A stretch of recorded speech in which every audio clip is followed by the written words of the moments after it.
Good morning. Call the Senate Election Law and Municipal Affairs Committee to order. Senator Lang is out of state. Senator Ward will be joining us, and the other senators will be in and out as they need to be.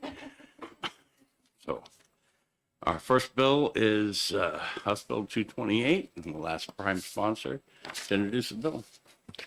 Thank you, Mr. Chairman and honorable committee members. For the record, I am Representative Diane Power. I represent the towns of Brookline, Mason, and Greenville in Hillsborough County, District 36. Also, I serve as the chairman of the House Municipal and County Government Committee. So this bill before you is a bipartisan bill that received a unanimous committee recommendation of ought to pass, and it passed the House on the consent calendar. I filed this bill to address a pattern of problems that I've personally have experienced in the 3 decades of attending town meetings and school district meetings, as well as this is my 3rd term as a state rep. And I have numerous colleagues that come to me because I'm on municipal and county government and have shared with me concerns and frustrations with regards to petition warrant articles. So this bill, the problem is that both petitioners as well as their petitioned warrant articles, they are not being treated fairly and with respect at meetings. So what's happening is that the discussion and debate of petition warrant articles, either they're severely limited or that the discussion and debate just simply doesn't happen. And also, all too often, petition warrant articles aren't even voted on at meetings. And the other thing that we see is that the petitioners are treated with open hostility. And for example, in my experience just recently, the school board coordinated with the moderator ahead of the annual meeting to develop rules that limited time and opportunity for the petitioners, the primary petitioner, to be able to present their petition warrant article at the meeting. So I would hope that you would agree that this is a problem and it's an abuse of our system of democracy. So this bill is pretty simple. It addresses these problems by denoting a primary petitioner. So in the bill, how that is done is that it says that a primary petitioner may be identified, and if that is not specified, then the primary petitioner shall be the first registered voter on the written application. And the second thing that this bill does is, that's under section 4 on page 2 of the bill, is that it says that the moderator shall provide the primary petitioner the opportunity to be able to minimally speak to the petitioned warrant article, and that in order to uphold fairness, the bill also specifies that they shall be given the same amount of time if needed, and if the primary petitioner so chooses to be able to speak to the bill, as the longest amount of time that's granted to the governing body to present, or the budget committee, if there is an official budget committee, to present one of their articles. So I hope that you understand that we're just trying to level the playing field. With regards to that provision, and in closing, I would also say that both annual and special meetings, they belong to all citizens, not just to the governing body and elected officials. So to me, this bill is a small but important step to protect and to preserve the democratic meeting process for all participants. And it also provides that all warrant articles will be treated equally. So that concludes my bill introduction. Questions from the senators? Senator Rooks. Yes, thank you, Mr. Chairman. So I understand section 4, it's pretty straightforward. The other sections where the wording is essentially the same, how would this wording, let's say on page 1, lines 21 through 24, have helped your situation that you described at a local meeting? So it's a precursor to enabling a petitioned warrant article to be provided with the time and the opportunity at an annual meeting to be spoken to be heard, to be explained. So the precursor is that it identifies a primary petitioner. So it identifies a person who will represent that petitioned warrant article at the meeting in terms of being able to speak to the meeting about the contents and what that represents to those citizens that took the time to apply and put together and get the required signatures to be able to put that on the warrant. That makes total sense. Thank you. Thank you. Additional questions? Seeing none, thank you very much. Thank you, Mr. Chairman. Barrett?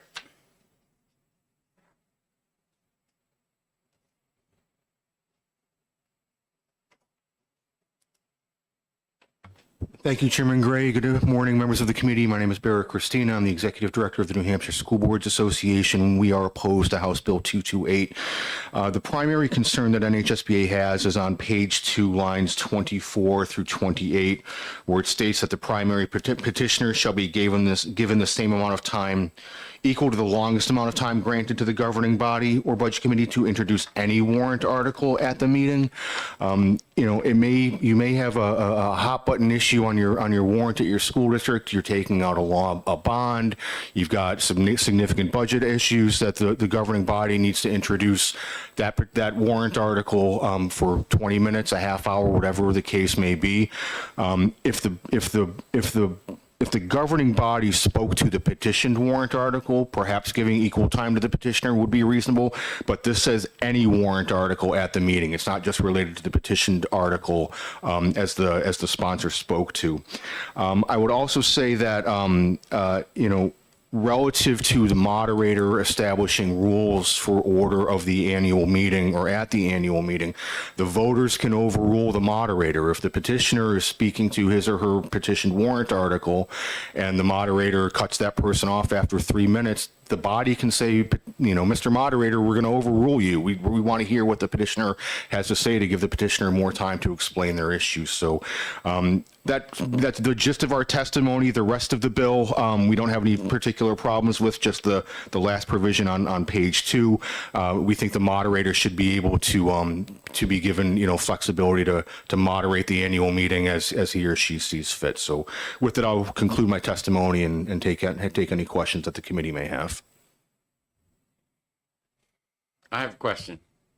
So it sounded like in your testimony, what you really told me was that if I put a limit on the testimony, say the amount of time it took anybody else or 10 minutes, whichever is less, then you support the whole bill. I don't know. Thank you for the question, Senator. I think it would at least be more reasonable than the way it's written now. Additional questions? Yeah, question for you, and thank you for being here. Obviously, we want to address your concern. So on line 25 and 26, where you're saying it refers to any warrant article, I guess I read that to imply that they would be given the same amount of time equal to that given to any introduction of a warrant article. So I didn't read it the way you did, but I guess, do you feel like there's a tweak to the language we could propose today, or is it something we should discuss at a separate time? Sure. Thank you very much for the question. If the language said the primary petitioner shall be given the same amount of time equal to the amount of time the governing body or budget committee had relative to that petitioned warrant article, that would at least be, I think, reasonable. But we're talking about a petitioned article versus all the other articles that may appear on the warrant. And some of the articles that may appear on the warrant may require the public body to give an explanation. I'm sorry, not the public body, but the governing body, the school board, may require them to give a 30-minute explanation about why this bond is necessary, about why we need to build a new school, about the lease that we're entering into with solar panels or things of that nature, which may be, significant more time than a petitioned warrant article to raise and appropriate $25,000 for a new playground. That may not require 25 minutes, but they'd be given that time. Right. Okay. Thank you. That's Thank helpful. you. Yep. Additional questions? Seeing none, thank you. Thank you. Brody? Thank you, Mr. Chairman, and thank you to the committee for letting me speak this morning. My name is Bertie DeShays. I represent the New Hampshire Municipal Association. I'll be brief. I won't repeat anything that Barrett has mentioned. Our biggest concern is there's been kind of a movement from the legislature this year to treat petition warrant articles differently than any other warrant article. And our belief is petition warrant articles, it's just the process of how something gets onto the warrant versus whether or not they should be treated differently. Ultimately, the rules for how town meeting operates and, whether or not there's limitation on debate for any warrant article and the rules at the town meeting should be adopted and determined by the legislative body, the voters who attend the town meeting. We also have concerns with moderators and how they would be able to enforce this. Our best guess is they would need to have a stopwatch and they would need to time every single warrant article and determine which one was the longest introduction by the governing body or budget committee, and then make sure that they keep track of when someone introduces a petition warrant article, that they use a stopwatch and keep track of that time. When you have some municipalities that can have 20, 30, even 40 warrant articles, that can be very unruly during a town meeting and very difficult for a moderator who's already trying to control debate of what could be over 1,000 people who are in one gymnasium or one town hall. We also want to point out the term introduce is vague and undefined, so it's very difficult. Like, when does introduction end? So does it end when someone stops speaking to the specific substance of the warrant article? Does it end when they stop answering questions regarding a warrant article? Does it end if the governing body starts to have a discussion itself prior to the legislative body, the public speaking to it? That's a concern we have too. We don't know where exactly that cutoff would be, and some moderators might implement that differently at different town meetings, creating different standards.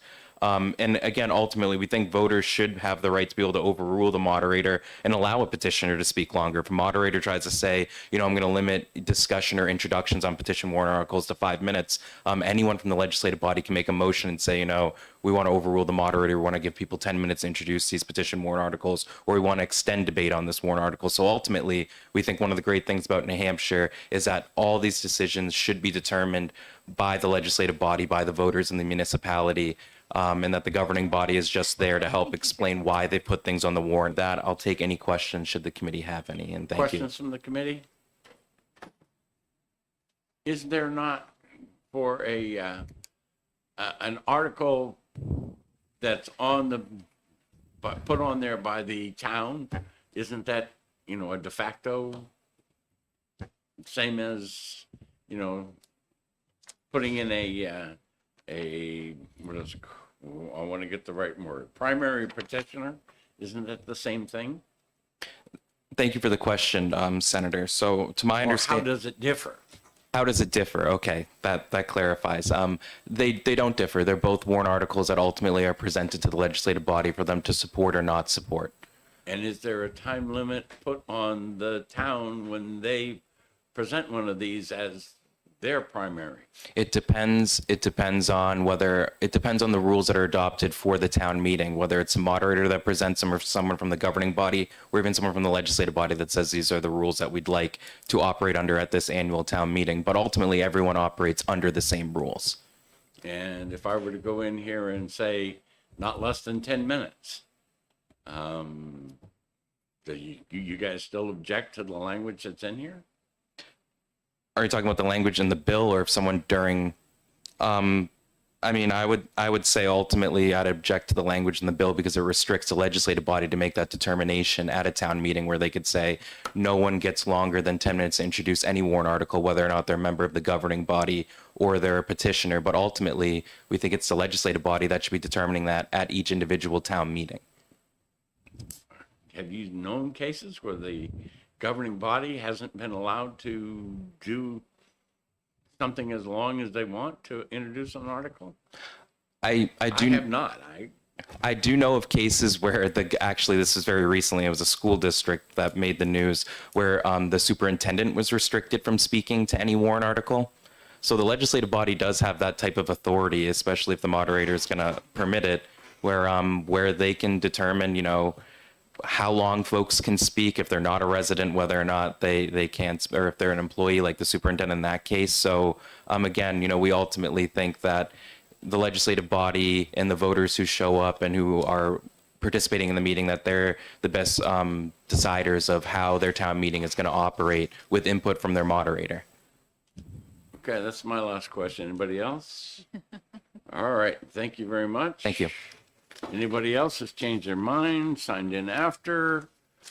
Seeing none, the online was 4 support, 4 opposed, and there was 1 additional person who signed in today who is in support, but did not wish to speak.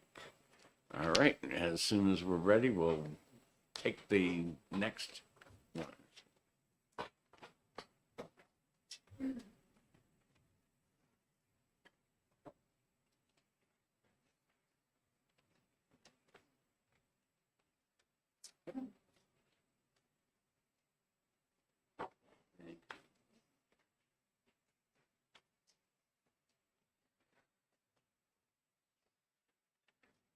Okay, Representative, All right. House Bill 356.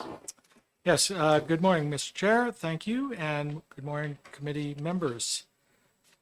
Introducing House Bill 356, which enables school districts to adopt a partisan school district election. Last week, we heard a bill about town elections, and that particular bill clarified how partisan and nonpartisan and unofficial ballots could be implemented. This bill would, in difference from that, adopt the ability to have a partisan election in the school district elections. Currently, that is not available. So this bill would simply give a couple of benefits to the voters. It would engage voter turnout, and it would provide additional knowledge. Most voters have a general idea about what Republican and Democrat means, and they might find this information useful, and therefore, because they have a sense of knowing a little bit more about the candidates by that means, they might turn out and vote. It also enables, if you have a very active committee in your ward or town, you can hold caucuses to identify, select, and nominate candidates. And so you can get perhaps more engagement that way as well. And also, if you have a partisan election, you can also have amongst the school board the opportunity to hold non-public caucuses. And then you can, David M. Reeves. which may allow Just you my to. pulmonologist. Are you sure you don't want to take that? I'm good. I mean, we are past the budget, so I guess it's okay, better. But It's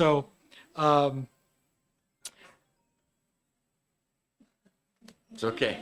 all right. Yeah, you look great. So there's good color in the face, and so I'm sure it will be a good day for you. I think that also allows an advantage, because then you can kind of caucus and get a determination about which positions are best and which position you want to take, and what opportunities there might be to compromise. I think the main, when we heard this bill in front of the House Election Law Committee, the main objection was that this would cause more divisiveness, and really it's personalities and lack of good information that tend to cause divisiveness, not a designation of a partisan candidate in the ballot. So that's it. I'm happy to try and take any questions. Questions from senators? Seeing none, thank you very much. Thank you. Representative Barry.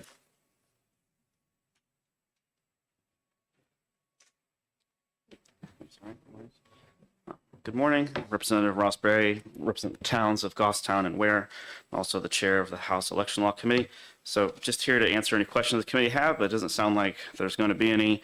I would just like to reiterate that this is part of our kind of bigger push to solve the problem of these low turnout elections in these town elections, where you see turnout is anywhere between 10 and 20, sometimes 25%. The committee doesn't believe that you actually get democratic results when turnout's that low. And one of the reasons we think turnout's that low is the overwhelming vast majority of towns have adopted nonpartisan elections, and obviously all school elections are nonpartisan. And when you take that off of the ballot, you remove a critical piece of information for voters. It also allows candidates to kind of hide their true intentions because they end up running on kind of lofty statements of, I support, better schools or something like that, and you don't really know kind of where they're lining up. So the committee thought it was wise to kind of allow people, if they so choose, the towns to enable themselves to put a label on themselves, so you get kind of a better idea of where a candidate stands, so that voters can have more information and hopefully more of them show up and vote. Questions from senators? Senator Perkins Coker. Thank you, Representative, for being here. Did you have any testimony in your committee in favor of this bill? I wouldn't be remembering it. We had 75 bills, so it's possible we did, it's possible we didn't. I wouldn't be able to tell you off the top of my head. Follow up if I may, Chair. Yep. I guess where I come from on this is, most of the concern I hear is that issues like our schools are getting too partisan. So I guess I'm kind of wondering why we want to inject sort of a partisan nature into what should be something we're all kind of working on together. Well, so the first thing is in the kind of global look of an election, when you have a nonpartisan ballot like you do right now, just to be blunt, the teachers unions have an overwhelming larger effect on it because they're organized on the local level. And by the way, that's not a negative thing. If I was them, I would too. Obviously their salaries are up. That's their biggest concern. Their contracts, their largest concern. And they've basically taken a partisan stance without taking a partisan stance. So I think giving voters more information on this, you're not actually going to reduce or I think increase partisan acrimony, because it's already there. I'll give you an example. In Manchester, is anybody actually here going to make the claim that Manchester's municipal elections are nonpartisan? Is anybody actually going to make that claim? Because I'm pretty sure the New Hampshire Democratic Party and the New Hampshire Republican Party are both going to be sending out mailers. In my town of Ware, the Republican Party was very actively organized and sending out things to their voters. So I guess it's, to your point, Senator, it's already there. So let's just end the games and just embrace what it is and let voters know who's on what side, and the voters can ultimately make the decision. One more follow-up. Yes, ma'am. Would you believe that there are other issues the school board deals with besides salaries, including all sorts of policy decisions? Oh, I would totally agree with that. But here's my counterpoint to your question. The school salaries are the largest part of property taxes, because the school budget is the largest part of your property tax budget, and the largest part of the school budget is the salary budget. So it's the largest part of the largest part of the largest part. Some people want it. Thank you, Chair. See no other questions. Thank you. Barrett?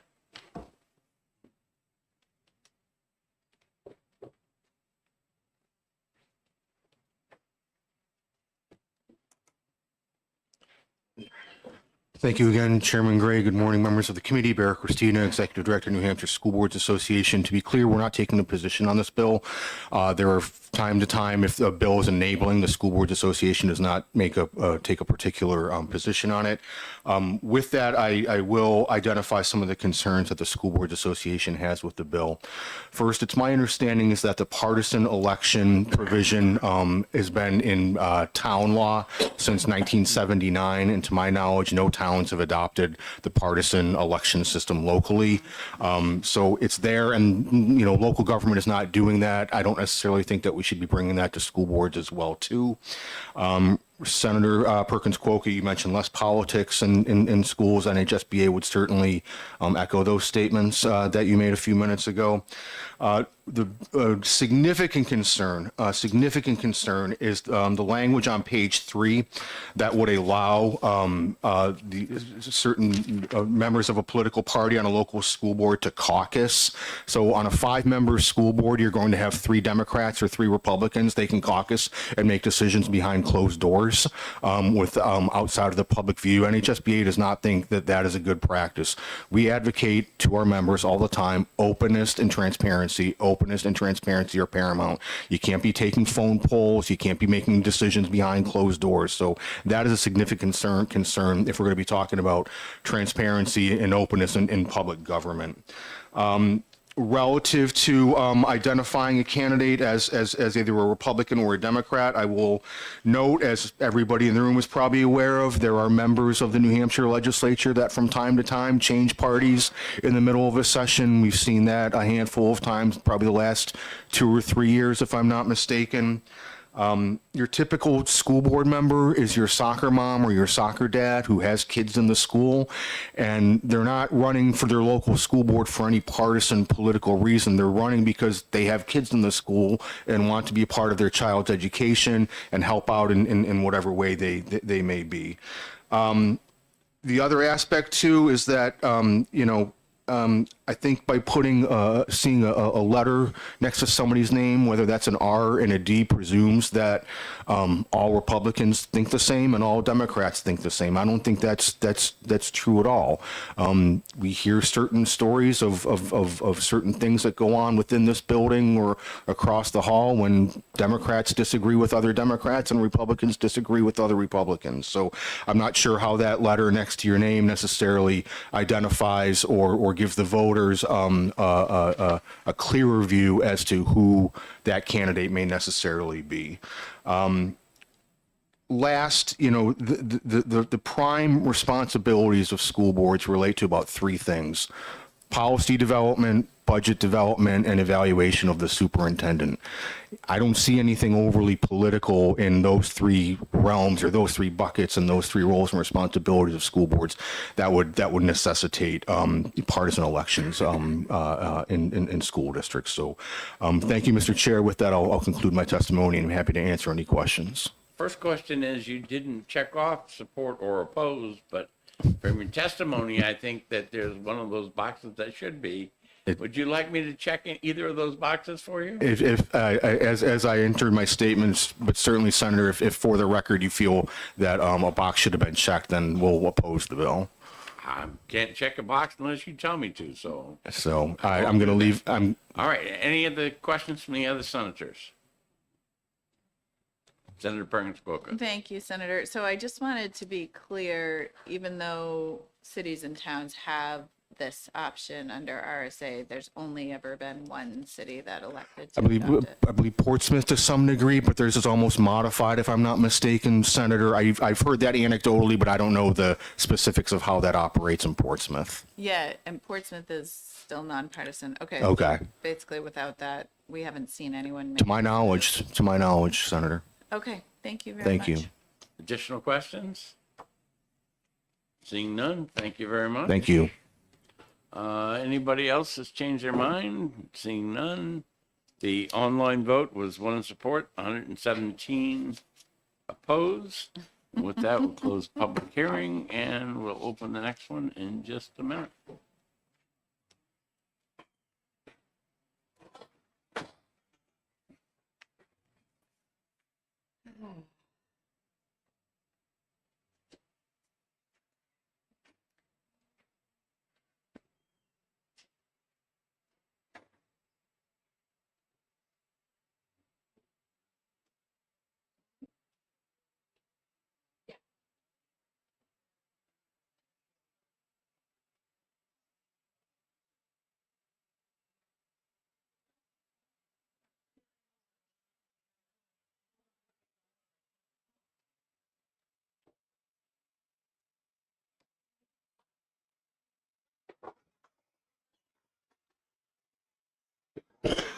Excuse me. Representative. Committee members. For the record, my name is Representative Christine Perez. I am from Londonderry. I am here to present a bill to you that my colleague and friend, Representative Robert Gunn, put in. They unable to be here. House Bill 475 is relative to the reduction of the default budget for official ballot town meetings. This was passed in committee 9-7. It was a roll call vote in the House and passed 195 to 169. and it is a priority for the House. This bill is very simple. Default budgets have had a lot of questions for people about how they're done and how they're supposed to be done and what's supposed to be on them. And basically, they are only supposed to have on them, they're, in simple terms, they're supposed to have the previous year's operating budget with adjustments for debt, contracts, and other obligations. What is happening is that many times when a department does not have filled positions, for example, the police, the fire, or even in the town offices, those salaries for those unfilled positions are on the default budget. And they can be on for year after year after year if they're not filled. And then since we are bottom line budget, that money basically can be shifted around and used wherever it's needed to be used. And what this bill is going to do is if perhaps your DPW has 2 vacant positions, their salaries and benefits can be on the default budget for 1 year. If that is not filled, then they cannot have it on the default budget the next year. So it's basically saying, if you really need that position, fill that position. If you don't need that position, then it needs to come off the default budget. And this will help voters know exactly what they're voting for. The other thing that it takes into consideration, and I urge you to read Eric Powers' message that he sent in to you because he's far more astute at this than I am, is that if you're using that money for something else, then when the budget comes around, that amount comes off because that really wasn't money that was allocated for that. So with that, I hope that I can answer any questions that you might have. Questions from senators? Seeing none, thank you very much. Representative Bollier, Arbor Bollier.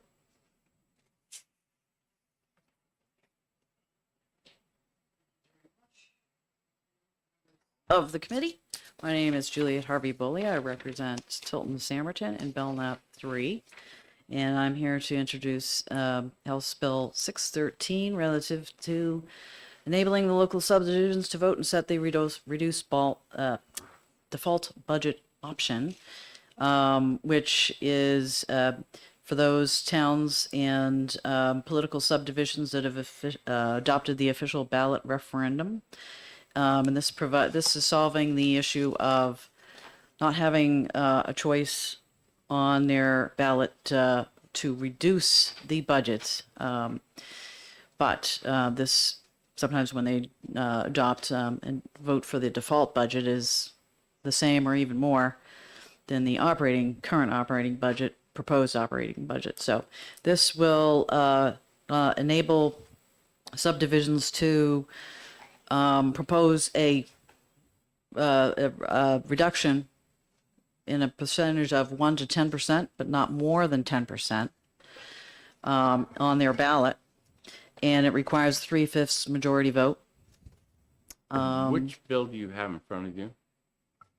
I've got 613. That's the next one. Okay, well you called me up, so. You signed up. Oh, I did. Okay. I thought I crossed it out. I crossed it out there, and then I circled no. Okay. So I thought you were skipping ahead. Sorry. That's all right. I will not repeat myself,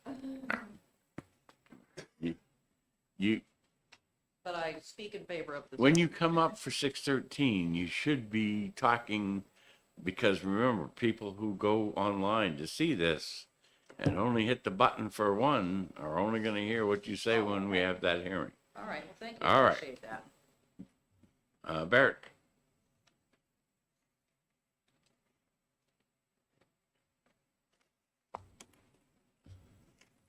Thank you, Chairman Gray. Good morning, members of the committee. Bear Christina School Boards Association. We are opposed to House Bill 475. The language that is most concerning is on lines, I guess, 8, 9, and 10, salaries and benefits of positions that were vacant before the previous year's budget was approved and have remained vacant. School districts are having significant staffing shortages right now, primarily as it relates to what I'll call support workers, cafeteria staff, paraprofessionals, in office staff. But you can go on any of the New Hampshire education job websites right now posting ads. There are paraprofessional jobs open all year long in every school district, and we hire these people on a rolling basis. Sometimes they last 3 months, sometimes they last 30 years. And we're thankful if we can find somebody that will move into that role for 25 or 30 years as a paraprofessional or a teacher's aide or something along those lines. But those positions turn over all the time, especially in recent years when salaries in the private sector have gone up significantly, and you can make more money working at a Target or a Walmart or a fast food restaurant than you can being a paraprofessional in the school district. So the other aspect too is salaries and benefits of positions that were vacant. Some paraprofessionals are making $15 an hour. Some paraprofessionals are making $18 an hour. So somebody in the business office is going to have to figure out which paraprofessional was there for 3 months making $15 an hour, and which paraprofessional was there for 6 months making $18 an hour. Some of them support staff are offered other benefits such as health insurance, others aren't. So that employee may take the health insurance, maybe they don't take the health insurance. Trying to come up with a default budget with the logistics and the reality of staff turnover in a school district this bill would be impossible to do. We could make some perhaps best guesses, but the business manager would be running around just trying to find out who's still employed and who's not employed and which positions were vacant before the previous year's budget was approved and have remained vacant. And so just those are concerns that NHSBA has with the bill. Further, in doing some research on default budgets and the whole SB2 process back from 1995, 1996, the purpose of the default budget at the time SB2 first became law, 30 years ago or so, it was not to reduce the overall operating budget. It was to have a budget in the event the voters in an SB2 form of government voted down the proposed operating budget. It wasn't necessarily that the default budget had to be less or should have been less. It was that there needed to be a second option for voters to choose from. So with all those issues combined, I'll conclude my testimony. Happy to take any questions. Questions from the senators? Senator Perkins-Coker? Thank you, Senator Gray. So are you saying part of the danger with this bill is that it combines with some of the workforce shortages we're having in the state to kind of eliminate positions we very much do need? Thank you for the question, Senator. Yeah, I mean, without getting into the workforce issues, as you allude to, we know that our school districts are facing those same challenges as well too. And trying to craft a budget when we have open positions all the time under the definition of a default budget, I don't know how that would be practical or even doable. Thank you. Thank you. Additional questions? Senator Long? Thank you, Mr. Chairman. So I know in Manchester, we've been hiring paraprofessionals because we're having a hard time finding qualified special education. So how would that work? Because there was a vacancy in special education, we got a paraprofessional fulfilling that job. Would that eliminate a vacant position? Thank you for the question, Senator. That's a good question that I hadn't contemplated, but that sort of leads itself to the conversation of why this is a little bit convoluted. We can't find the special ed teacher, the certified teacher, so we're going to fill that position with perhaps 2 paraprofessionals that may or may not meet the child's needs, which is a whole other issue. How would that special ed teacher position be vacant? Presumably, but it may be vacant, but we still need to fill the position to serve kids. So, Okay. Thank you for the question. Very good, thank you. When you talked, line 9 says, and have remained vacant, okay? Now, certainly if you got multiple positions, which one is vacant and which one isn't vacant. I mean, I read this as you're making an attempt to fill it, okay? And you people go in, people go out of the paraprofessional, but the way I read this is that, if it's been vacant for a year, you haven't put anybody in that position in a year, and I understand when you have multiple, whether it's, one number or another number or whatever, but I don't see this bill as restricting you because of that word, the words remain vacant. Is that a question, Senator? May I comment? It's looking for your comment on Thank that. you. So, I understand what you're saying, that the position has remained vacant and it hasn't been filled. I think, outside of the scope of this bill, why has it not been filled? Let's say an elementary school has K through 6, and they need 10 paraprofessionals at any given time. They can only hire 7. Sometimes they hire 7, sometimes they're able to get up to 10. But when they get to 10, 2 more leave for whatever reason. So that number's fluctuating between 7 and 10 paraprofessionals in that building at any given time. Maybe a year later, maybe not a year later. We also know that, paraprofessionals in the special education realm, we can't control that. If a child needs a special ed services, we have to provide that for them, whether or not it's a teacher or a paraprofessional. So that number may even go up to, we need 11 or 12 during the course of a school year. And then come summer, people, move out, and transient populations in some of our cities, we only need 8 the next year. But the staffing for school districts is continually understaffed. There are advertisements in every school district all year long. And sometimes those positions can be filled and sometimes they can't, through no fault of the school district. Additional questions? Seeing none, thank you very much. Thank you. Friedman? Mr. Friedman?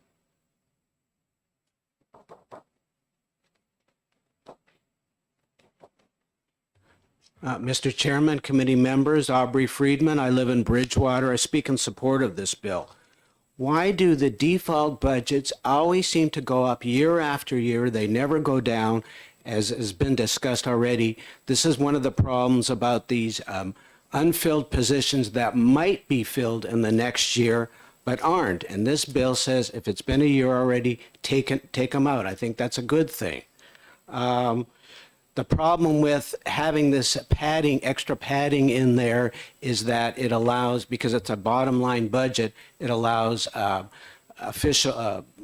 local officials to move money around and spend money on things that maybe aren't absolutely necessary. And I think that's disrespectful to the taxpayers to do that. A budget is a budget, and it's supposed to be for those particular things, not for shifting things around. The padding allows shifting around. And lastly, if it is a real emergency, I say, what would be stopping the local officials from calling an emergency meeting? Maybe they got a special ed kid that, some really big costs come up. That's an emergency. It was unexpected. Call an emergency meeting of the taxpayers, and justify the extra spending. I'm sure that taxpayers are reasonable, would go along with it. So it wouldn't be the end of the world. So I think a budget is meant to be frugal, and if there's a real emergency, call an emergency meeting, and it wouldn't be the end of the world. And those are the reasons I support the bill. Thank you. Questions from the senators?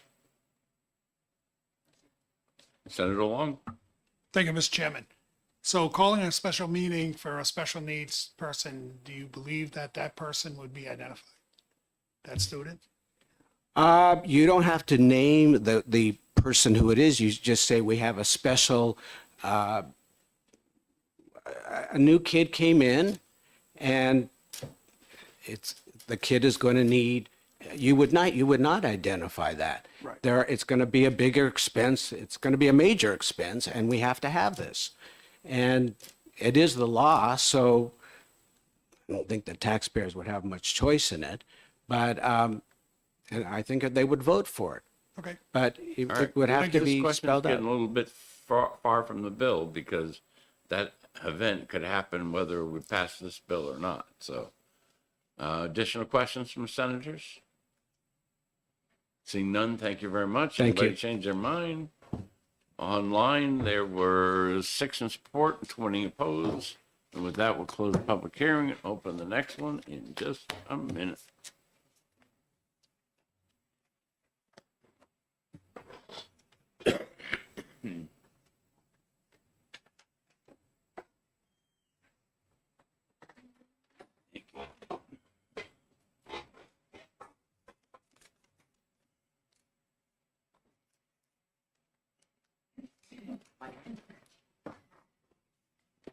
Much.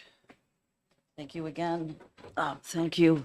All members right, of the we will open the public hearing on 613. Sorry. Thank you very much, Chairman Gray, and thank you for allowing me to speak twice on this.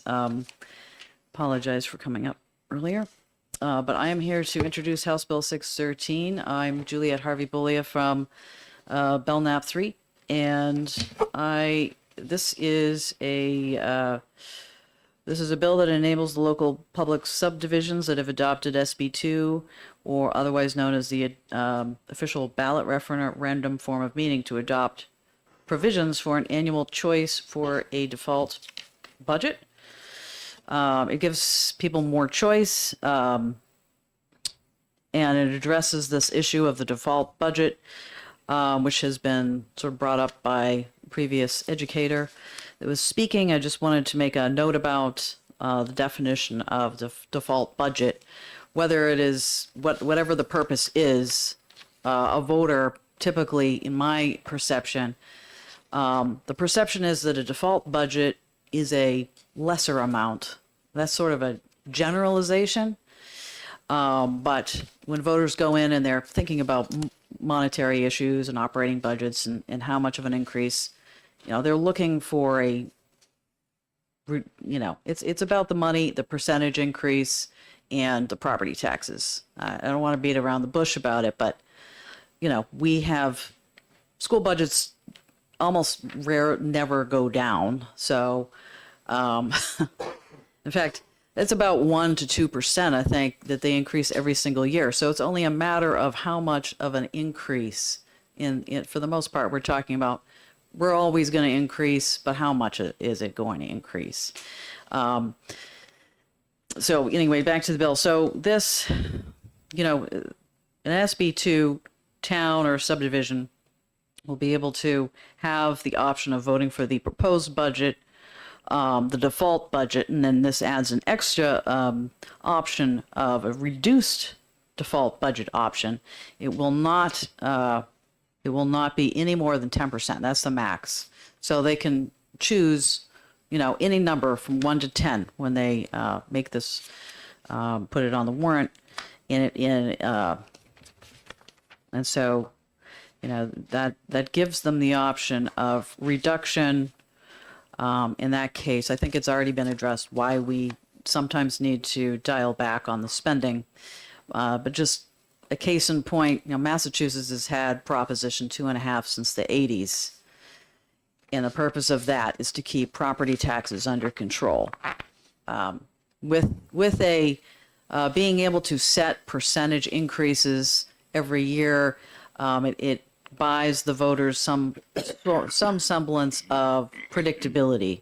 And I think that's one of the things I like about this is they can shoot for a certain 1% reduction every year, perhaps, or 2%. And it gives the voters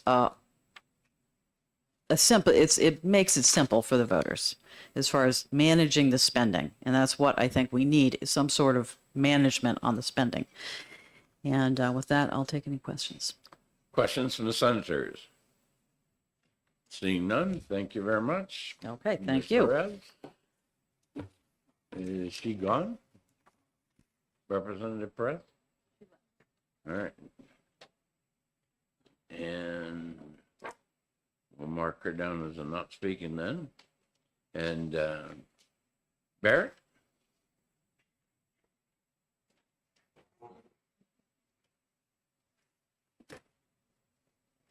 Thank you again, Chairman Gray. For the record, Bear Christina School Board Association, we're opposed to House Bill 613. I think one of the key elements of the bill that is problematic is that it only allows voters to reduce the default budget. Line 4 on page 1, line 19 on page 1, line 6 on page 2. We think the voters should be given a choice. If the voters want to increase the default budget, the voters should be able to do that. However, we oppose to the general concept of the bill, basically creating a third budget by which the voters would have to would be allowed to adopt. Rather than allowing the voters to amend the default budget, the simple solution is to amend the proposed operating budget and convince your fellow voters and your fellow neighbors why the budget should be amended up or amended down. We don't need to get into a third aspect of a default budget when the voters have the opportunity to amend the proposed operating budget if they so choose. That's my testimony. I'm happy to answer any questions. Questions from the senators? Seeing none, thank you very Thank you. much. Brody?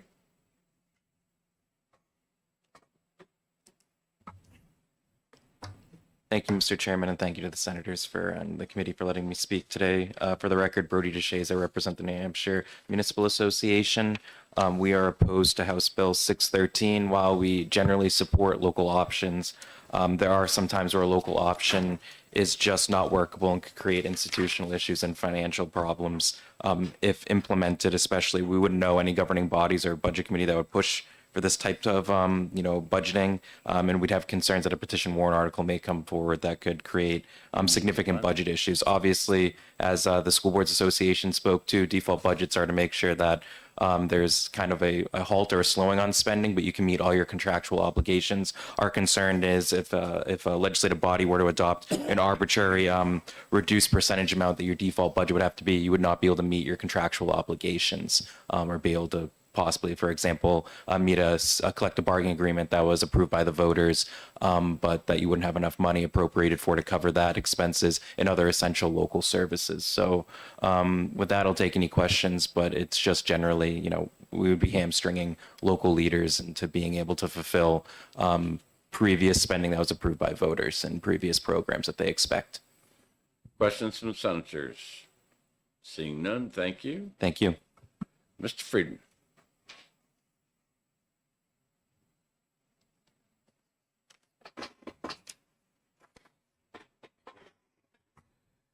Mr. Chairman, committee members, Aubrey Friedman, Bridgewater, I speak in support of this bill.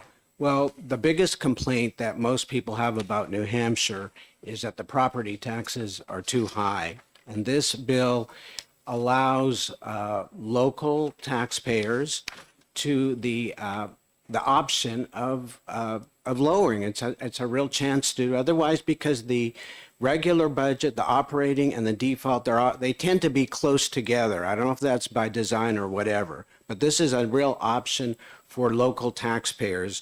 And you always hear local control, local control. Well, this actually gives local control. And the bar is 60%. It's not 50% plus one vote. So it's kind of a high bar, but I think it's a good option for the voters, for the taxpayers. Another thing I like about this bill is the vote has to be by the ballot, not the voice vote. I think the problem with the voice vote is people, especially if you're talking about cutting spending, people feel intimidated by what the people around them who are sitting next to them, their neighbors think that they're selfish, they're cheapskate, they don't care about the community, they're selfish. So I think having the official ballot vote is a more true measure of how people really feel. And they can vote the way they think and not worry about what their neighbors think. And once again, I want to say, critical services will not be cut. You can, like I mentioned in the previous bill, you can call an emergency meeting if something unexpected pops up. And I think the taxpayers will be reasonable and approve it. You just have to justify it. So we need to do something about property taxes, and I think this is a good method. It's an option, and it's 60%, so it's kind of high. And those are the reasons I support the bill. Thank you. Questions from the senators? Seeing none, thank you very much. Thank you. Anyone else change their mind? No. Online, 6 in support, 23 opposed. Not speaking, there were 2 in support and 1 opposed. And with that, we'll close the public hearing. I have a motion to go into executive session. I have a motion to go into executive session. All those in favor say aye. Aye. All those opposed say nay. We are in executive session.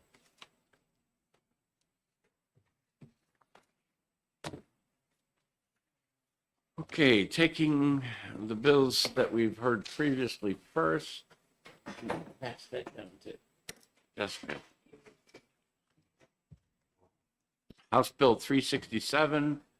When last we were here, we had a question as to how they would pick the people that would go on the ballots.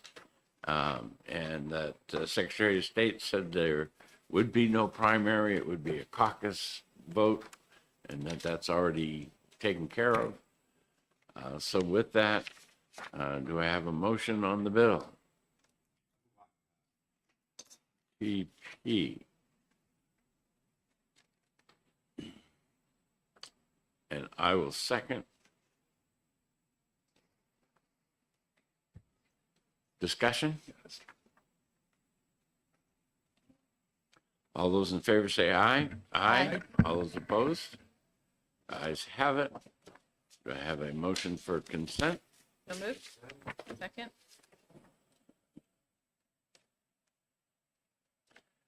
All those in favor of consent say aye. Aye. All those opposed say nay. And is there anybody here that's on the bill?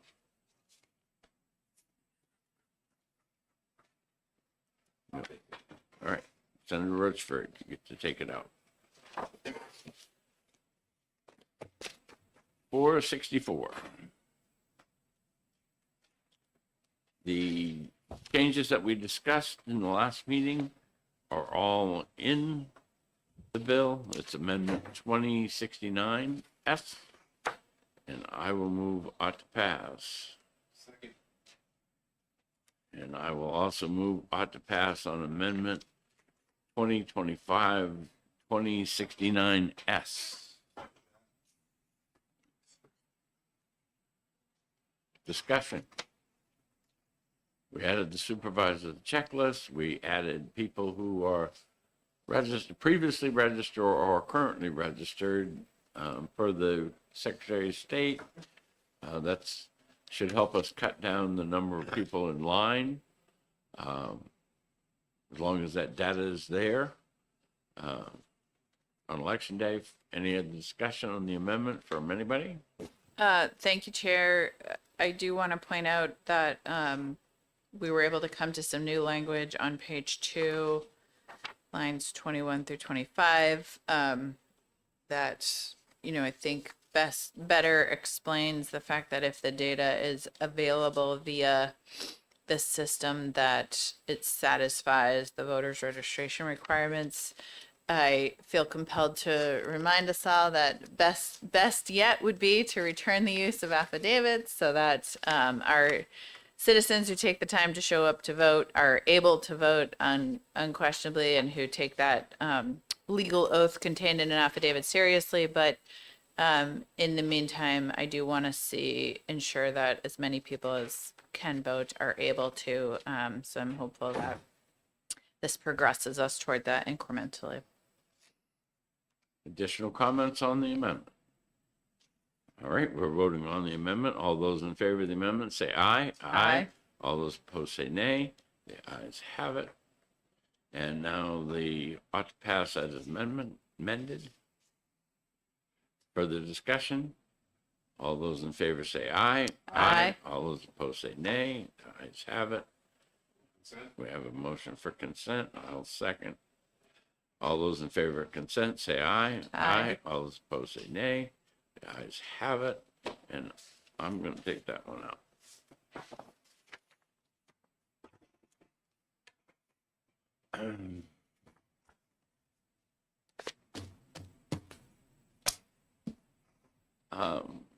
There's going to be an addendum calendar to, we're going to do some of those other bills if you ladies wanted to wait.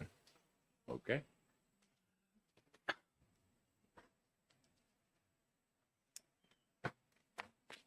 Senator Avard.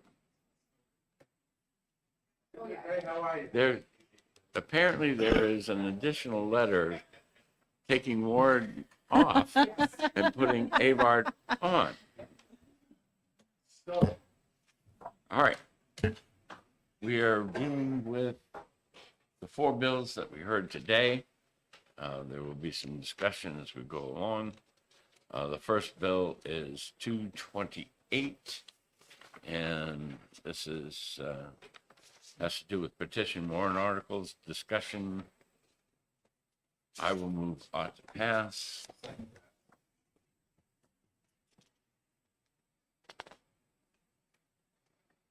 Discussion?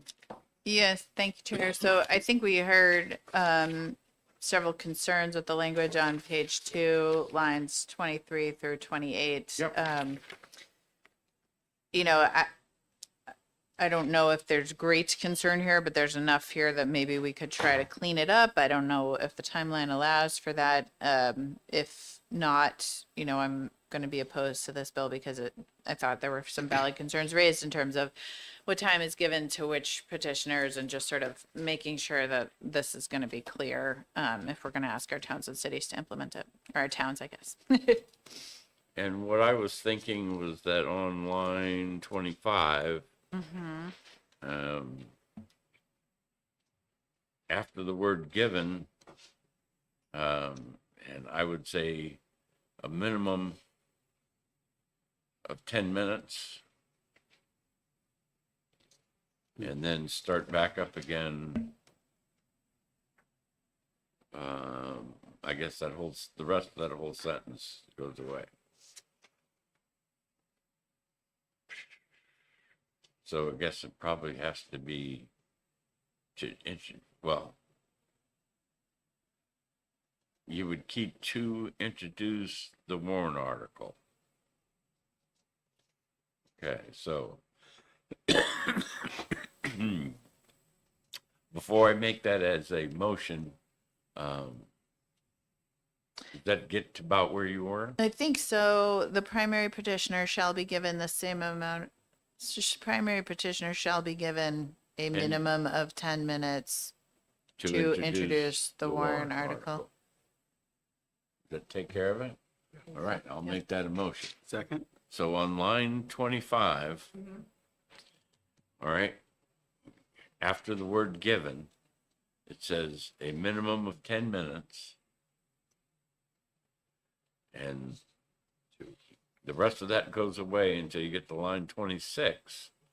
And we keep the words to introduce the warrant article. And then the rest of that sentence can go away. I think it's important just to note that the current text says to introduce any warrant article, and I think we just want to be clear. It says to introduce the warrant article, which Okay, you did say, changing but we just need any to to change the. it. Here. Yeah. Okay. Okay. So we have on the committee amendment, that was made by me, and Senator Avard seconded it. All right, further discussion? All those in We just, favor? just read back the committee amendment just to make sure we're, Jessica? I know there was some, So on page 25, after the word given, we're going to add a minimum, or shall be given a minimum of 10 minutes. And then the rest of that goes away. And then on 26, we're adding and introduce the warrant article. Introduce the. To introduce the warrant Introduce article. the warrant article. to introduce the warrant article. Yes, okay. So I have. And then the rest of that goes. And then we start the next sentence at upon. Yep. Okay. All right, we're voting on the committee amendment. All those in favor of the committee amendment, say aye. Aye. All those opposed, say nay. The ayes have it, Move on to pass as amended? and we've already done that, but that's okay. Oh, we did? Yeah, we do that first. See? I'm just a pretty face. They just want a pretty face. All right, now we have the bill as amended. Further discussion? All those in favor say aye. Aye. All those opposed say nay. The ayes have it, and we have a motion for consent. So moved. Second. Right. Okay. All those in favor of consent say aye. Aye. All those opposed say nay. Ayes have it. And see any of us on there, I'll take that one out too.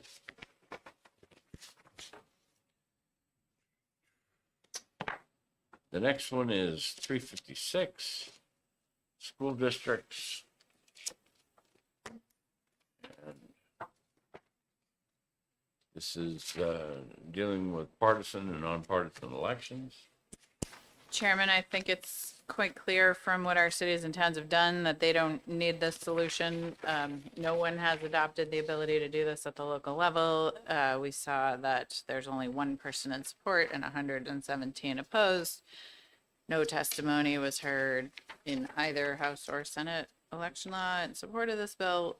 So I will not be supporting this bill, and if I have another vote, I would move ITL on it. I have a motion of ITL. I will oppose that motion.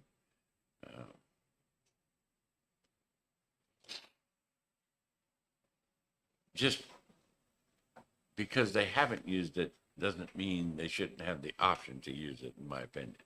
And that's why I'll be opposing the ITL motion. Further discussion? I happen to,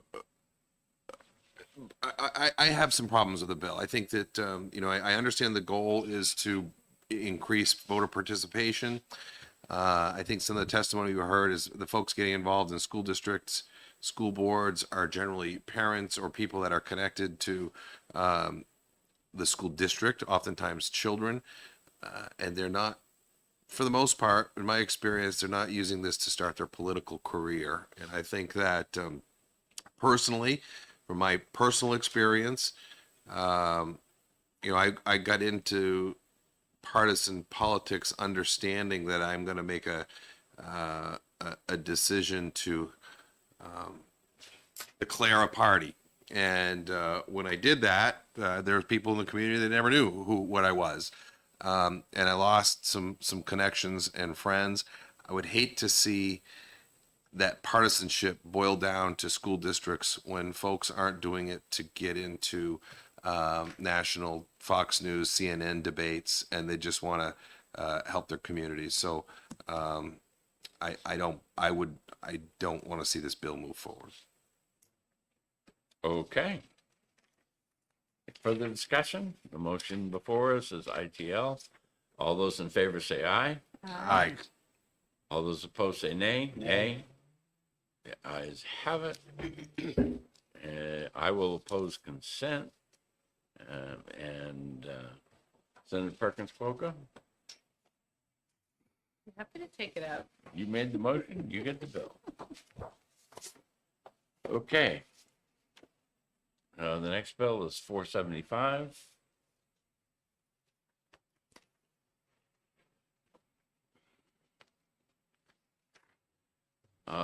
This is saying that you can't have a position for years and years and years. I will move on to pass. Second. So I thought we heard compelling testimony this morning that given the workforce shortage across many industries, that it is really hard to fill open positions, especially with the pay and the hours and the demands on a lot of our education professionals. But that aside, we are looking for people to make sure our children are educated in the best way possible, and to do that, that means there are sometimes open positions that are very much needed. I found it uncompelling to think that we could somehow do a special appropriation for students who needed it if those services somehow received an applicant for a position that wasn't posted. All that feels a little impractical to me. So I'll be opposing this bill because I think it's just interfering with our school's operation. Other comments? Senator Long? Thank you, Mr. Chairman. I think vacant positions are oftentimes filled with other professionals, especially in a school district, because you can't find the qualified voters. The qualified professional. So, for example, in Manchester, I mentioned already that we're having a hard time getting special education, so we have to fill with 2 or 3 paraprofessionals to try to get that same thing. So how it's not as clear and cut every year what's vacant and what's not vacant. You know, do you still consider your special education vacant? Because you got 2 or 3 paraprofessionals? I'm not sure where you would go with that. Would you remove those vacant positions? Okay. Because this is the default budget and those positions could be in the regular budget. And if the regular budget passes, you know, that's fine. I think that the examples that we heard about these paraprofessionals, it could be paraprofessional, grade 1, whatever, you know, so that you could classify those positions, you know, so that they are different positions. And as you fill or unfill one of these, I think that there is ways to do it. But, you know, if I truly have a position, you know, that it's remained unfilled for that whole year plus, that in the default budget, it really doesn't need to be there. So that's further discussion. I just don't think, Chair, that addresses the fact that the voters know the changes in the budget they're going to vote on. They don't necessarily see that a vacant position has been eliminated when they're voting on the default budget. And it just requires our school operators to pay attention to what positions have been filled for more than a year, you know, make sure they move them into a different thing before budget season comes.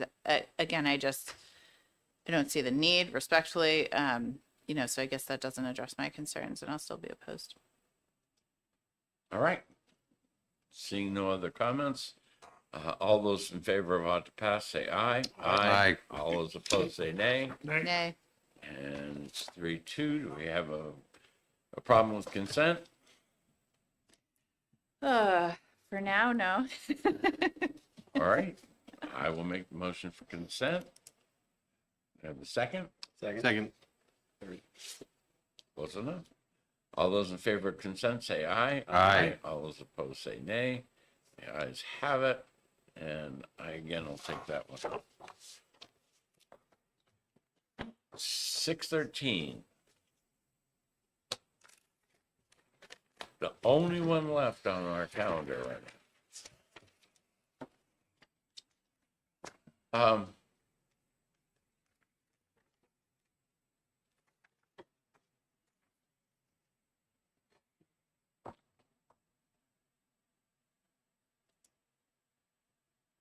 The only one here, let's see, I think that a city, you live in a city, you live in a city, I live in a city, you live in a city, and you live in a town. All right? Oh, I So feel I the wanna- pressure now. What are we gonna get here? Because the laws in the towns are different than the city, and in the city, we don't have a default budget. That, I guess I want to get your comments first on this one, because I always thought, you know, that, you know, if you don't pass the regular budget, the default budget is there and you're going forward. This kind of changes that in the way I'm looking at it.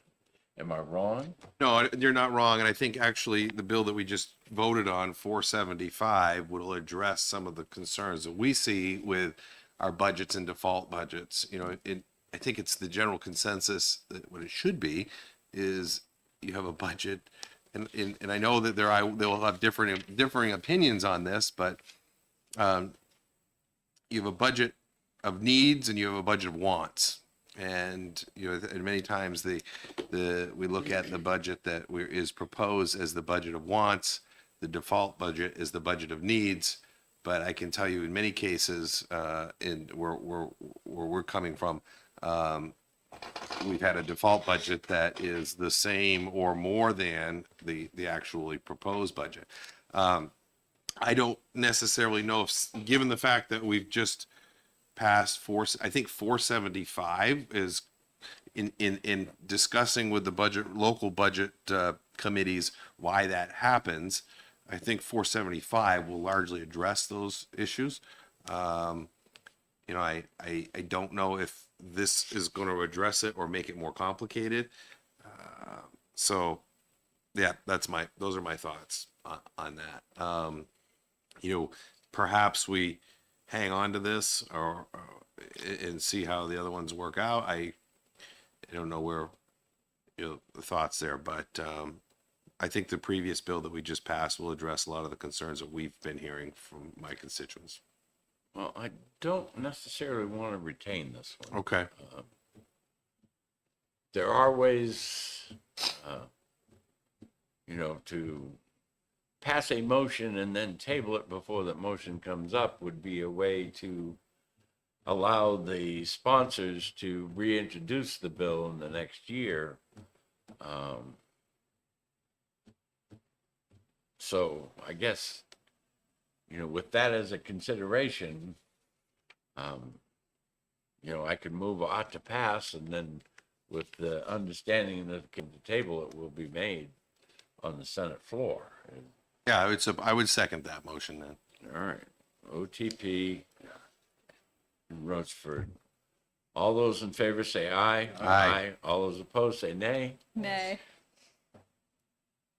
And because we're going to table it, it won't go on consent, and I will take that one out.